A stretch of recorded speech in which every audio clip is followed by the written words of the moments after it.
यह्या बिन सलमा से रिवायत है, फरमाते हैं अली रज़ी अल्लाह ताला अन्हो ने उमर बिन सलमा को अस्फहान का गवर्नर बनाया। वो जब वापस आए तो अपने साथ माल और मशकीज़ें लाए जिनमें शहद और घी भरा था। उम्मे कलसूम रज़ी अल्लाह ताला अन्हो ने उमर बिन सलमा को पैगाम भेजकर उनसे घी और शहद तलब किया। उसने उन्हें एक बर्तन में शहद और दूसरे बर्तन में घी भिजवा दिया। दूसरे दिन अली रज़ी अल्लाह ताला अन्हो आए। आपने माल, घी और शहद पेश करने का हुक्म दिया ताकि इसे तकसीम किया जाए। आपने मशकीज़ें शुमार किए तो 2 कम थे। पूछा, ये मशकीज़ें कहाँ हैं? उमरू ने छुपाने की कोशिश की और कहा, हम वो दोनों मशकीज़ें भी पेश करते हैं। सैयदना अली रज़ी अल्लाह ताला अन्हो ने ताकीद की और पूछा तो उमरू ने बता दिया। सैयदना अली रज़ी अल्लाह ताला अन्हो ने दोनों मशकीज़ें वापस मंगवाए। उन्होंने जब दोनों मशकीज़ें देखे तो वो कम थे। उन्होंने ताजरों को बुलाया और कम होने पर मिकदार का तखमीना लगवाया।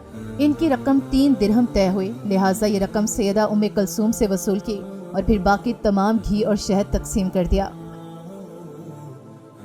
हक वालों के रास्ते पर चलना हमारे लिए इसलिए मुश्किल है क्योंकि हमारी परवरिश और तरबियत इस्लामी माहौल में नहीं हुई।